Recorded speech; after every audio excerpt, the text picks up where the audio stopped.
Hello मेरे tester, कैसे हो आप सब। आई होप आप लोग अच्छे होंगे। तो आज हम लोग बात करने वाले फिर से वही अपने मैजिक ऑफ कंपाउंडिंग के बारे में कि मैंने एक वीडियो अपलोड किया था कुछ दिन पहले। तो उसमें मैंने बताया था कि कैसे 1 करोड़ तक पहुंचा जा सकता है और 7 सालों में अगर आप मंथली एसआईपी कर सकते हैं तो उसमें मैंने बताया था कि अगर आप 50% CAGR जनरेट करते हैं तो 13,400 रुपये पर मंथ अगर आप इन्वेस्ट करेंगे तो आपका जो 7 सालों के बाद कॉर्पस होगा वो 1 करोड़ से ज़्यादा होगा। लेकिन बात वहाँ पर ये निकल के आती थी कि क्या 50% CAGR जनरेट कर पाना पॉसिबल है। तो हाँ पॉसिबल है, लेकिन ये पॉसिबल किस तरीके से होगा। जैसे अगर अभी आपके पास मान लीजिए बिग अमाउंट नहीं है, बहुत ज़्यादा कैपिटल नहीं है, तो आपका फोकस ऐसा नहीं होना चाहिए कि आज मैंने 100 रुपये का कोई शेयर लिया तो उसको जब 200 का हो जाएगा तो मैं बेचूंगा। और ऐसा नहीं है कि वो 100 का 1,000 हो जाएगा तो बेचूंगा। मतलब मल्टी वैगर स्टॉक्स आपको नहीं ढूंढना है, आपको जो है कंपाउंडिंग इफेक्ट उसमें लगाना है, जो कि मिनिमम जैसे कि 2-4% या 5% या 10% का जो क्विक गेन होता है कि अगर हर मंथ आपका टारगेट हो कि मैं 10% अगर एक स्टॉक से निकाल पाता हूँ तो मैं आगे की ओर जो कंपाउंडिंग है इफेक्ट उसको फ़ील कर पाऊँगा। तो मैं इतना बोलते हैं, अगर आपने चैनल को सब्सक्राइब नहीं किया तो चैनल को सब्सक्राइब कर सकते हैं और अगर चाहे तो पास्ट पास्ट वीडियोज़ को चेक भी कर सकते हैं। तो इसमें मैं आपको यही बताने वाला हूँ कि जैसे कि एक्सेल पे मैंने ओपन किया, आपको एक सिंपल सा कैलकुलेशन दिखाऊँगा कि अगर आपके पास इनिशियली हम मान के चलते हैं 100 रुपए हैं, ठीक है? तो अगर हम हर मंथ आपका 5% अपना CAGR जनरेट कर पाते हैं तो हमारा कितने परसेंट का जो गेन निकल के आएगा वो 1 साल के बाद कितने का निकल के आएगा, देखते हैं अभी हम जस्ट। तो यहाँ पर आप देखेंगे कि जो 100 रुपये था, हमने यहाँ पर मैंने पहले इनिशियल अमाउंट दिया, फिर गेन के बाद अमाउंट दिया, फिर मंथ का अकाउंट दिया। तो मंथ का अकाउंट मैंने 12 महीने का यहाँ तक लिया और उसके बाद फाइनल अमाउंट देखने को लिखा है, फिर उसके बाद रिटर्न परसेंटेज निकालने की इसमें कैलकुलेशन की गई है। तो 100 रुपये अगर हमारा था, अगर मैंने फर्स्ट मंथ 5% कमाया तो हमारा बन गया 105 रुपये। फिर नेक्स्ट मंथ हमारे पास जो कॉर्पस होगा वो 105 रुपये का होगा। और अगर इस पे भी मैं जैसे कि 5% कमाऊंगा तो कितना मेरा बनेगा, 110 रुपये 25 पैसे। और अगर थर्ड मंथ हमारा कॉर्पस कितने का होगा, 110 रुपये 25 पैसे। उस पर भी अगर मैं फिर से कमाऊंगा 5% तो मेरा थर्ड मंथ के बाद कितना कॉर्पस बनेगा, 115 रुपये। तो 115 रुपये 76 पैसे अगर आप गौर से देखें तो यही अगर मैं कंटिन्यू करता हूँ 12 महीनों तक 5% के हिसाब से तो मेरा एट लास्ट अमाउंट 1 साल के बाद कितना निकल के आएगा, जस्ट इसको मैं कैलकुलेट करने का प्रयास करता हूँ। तो यहाँ पर मैंने उसको कॉपी और यहाँ किया पेस्ट। तो आप देख सकते हैं जो थर्ड मंथ 115 था वो फोर्थ मंथ 121, फिर 127, फिर 134, 140, 147, 155, 162, 171, 169.59 रुपये मेरा 1 साल के बाद होगा। हमारा इनिशियल अमाउंट कितना था, 100 रुपये। और 1 साल के बाद हमारे पास जो फाइनल अमाउंट होगा वो 179.59 रुपये होगा। मीन्स लगभग लगभग 79.5% का आपको 1 साल में रिटर्न जनरेट हो गया, अगर आप 5% हर मंथ आपका टारगेट होता है कि मैं अपने पोर्टफोलियो पर 5% हर मंथ कमाऊंगा। तो क्या 5% जनरेट कर पाना मुश्किल काम है? मुश्किल काम तो नहीं है, लेकिन मेहनत का काम है।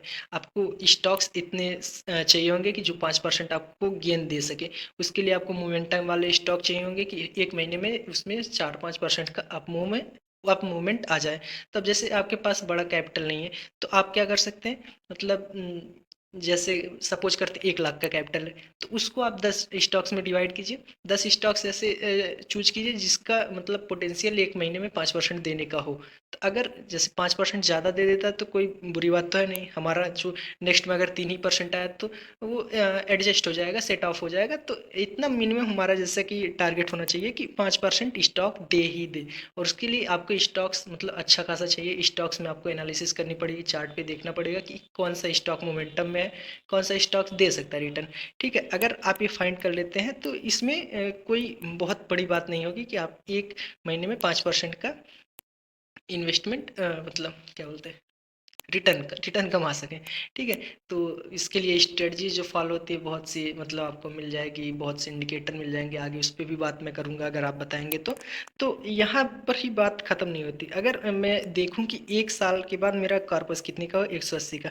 अब नेक्स्ट ईयर जब मैं इसको क्या करूँगा, इन्वेस्ट करूँगा, मतलब आज अगर इस साल मेरा ख़त्म हो गया, फिर नेक्स्ट ईयर में जब इन्वेस्ट करूँगा तो मेरे पास 13वें महीने में कितना होगा, 180 होगा ना। तो 180 अगर जब नेक्स्ट ईयर क्या बोलते हैं, नेक्स्ट ईयर के फर्स्ट मंथ में जब मेरे पास होगा तो उस पर जब कंपाउंडिंग लगेगा तो आप देखेंगे कि फर्स्ट मंथ मतलब 13वें मंथ में आपके पास 189, फिर 14वें में 198, फिर 15वें में 208, फिर उसके ऐसे आप बढ़ते जाएंगे तो जो सेकेंड ईयर का लास्ट टाइम होगा उस समय हमारा कितने का कार्पस बन चुका होगा, 323 रुपये 25 पैसे का। और हमारे पास इनिशियल अमाउंट कितना था, 100 रुपये। तो अगर 100 रुपये से 323 बनता है तो आप रिटर्न कैलकुलेट करेंगे तो आपका 223% निकल के आएगा।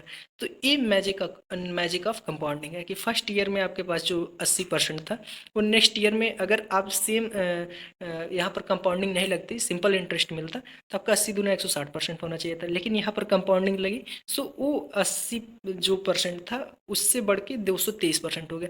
और सेम अगर आप ऐसे थोड़ा सा चेंज करेंगे कि जो हमारा 323 रुपये था, मान लीजिए 324 था, 323 ही मानते हैं, जो थर्ड ईयर का फर्स्ट मंथ होगा 323 रुपये होगा। और जब उस समय हम करेंगे और थर्ड ईयर के लास्ट में देखेंगे तो हमारे पास टोटल कार्पस कितने का बन चुका होगा, 580 का। हमारे पास इनिशियल कितना था, 100। हमारे पास थर्ड ईयर के लास्ट में कितना बना, 580। मीन्स 480% का रिटर्न आपको 3 साल में मिल गया। तो ये इतना मैं आपको बहुत मतलब बता रहा हूँ कि अगर आप कितना परसेंट अपना आप अगर 5% पर मंथ का जनरेट कर पाते हैं तो आपका एक ईयर का जो रिटर्न निकल के आता है वो निकल के आता है 180 रुपये। मीन्स 80% का रिटर्न आपका निकल के आता है एक साल का। लेकिन यहाँ पर अगर मैं आपको थोड़ा सा डेटा चेंज करके बताऊँ कि अगर आप सिर्फ और सिर्फ 4% पर मंथ जनरेट कर पाते हैं तो आपका एक साल का जो रिटर्न निकल के आएगा कितना निकल के आएगा। सो यहाँ पर मैं जस्ट थोड़ा सा चेंज किया तो आपको यहाँ पर दिखा होगा कि कितने परसेंट का आपका रिटर्न निकल के आएगा, 60% का रिटर्न निकल के आएगा अगर आप 4% भी जनरेट कर पाते हैं तो।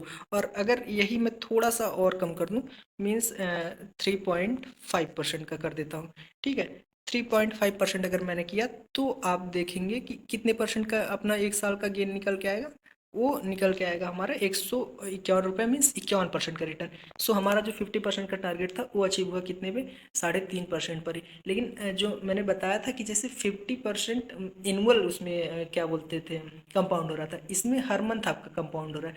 तो अगर यही 151 रुपये अगर मैं यहाँ पर इनिशियल अमाउंट कर दूँ, मीन्स क्या बोलते हैं जैसे सेकेंड ईयर के फर्स्ट जो मंथ में होगा वो आपके पास 151 होगा। तो अगर इसको देखा जाए तो आपका सेकेंड ईयर के लास्ट में कितना होगा, वो आपका होगा 228 रुपये, मीन्स 118% का रिटर्न निकल के आएगा।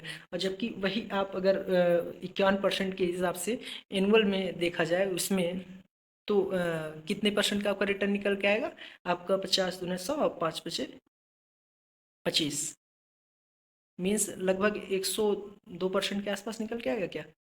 जैसा भी होगा आप कैलकुलेट कीजिएगा क्योंकि वो एनुअली कंपाउंड हो रहा है और ये आपका जो है ये मंथली कंपाउंड हो रहा है। सो 50% CAGR पे जो आपका वहाँ से निकल के आएगा वो यहाँ पर उससे ज़्यादा निकल के आएगा। कितने कैसे आपको आइडिया लगा इसका कि आप देखेंगे। हाँ, तो मैं क्या बता रहा था कि जैसे आपका 50% उसमें रिटर्न टारगेट हमारा था कि 50% के हिसाब से आपका CAGR जनरेट होना चाहिए। तो इसमें अगर 3.5% आप पर मंथ जनरेट कर पाते हैं तो आपका एक साल का रिटर्न जो होगा 51% होगा। और नेक्स्ट ईयर का जो फर्स्ट मंथ होगा उसमें आपका 151 से स्टार्ट होगा। सो उस पर भी हर मंथ कंपाउंडिंग लगेगा आपका 3.5%। तो आपको करना है जैसे है कि 3.5% का टारगेट लेके चलना है। और 3.5% टारगेट आपका कैसे निकलेगा कि आप स्टॉक्स को सिलेक्ट करेंगे, अच्छे स्टॉक्स को सिलेक्ट करेंगे, मोमेंटम वाले स्टॉक को सिलेक्ट करेंगे जो कि अप ट्रेंड में हो।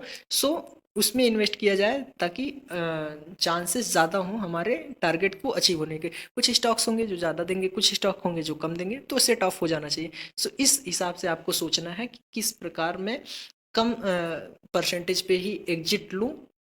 ज़्यादा आ जाता है तो कोई बुरी बात नहीं है, लेकिन जल्दी जल्दी कंपाउंडिंग का असर अगर देखना है आपको तो आपको कम परसेंटेज पर ही क्या बोलते हैं स्टॉक्स को सेलेक्ट करना चाहिए। ऐसा मेरा पर्सनल ओपिनियन है। आप अपने हिसाब से ट्रेड करेंगे, मेरे हिसाब से बस मैं अपनी एनालिसिस आपके साथ पोस्ट करता रहूँगा। अगर आपने यहाँ तक देखा तो आपका बहुत बहुत शुक्रिया, धन्यवाद, थैंक यू।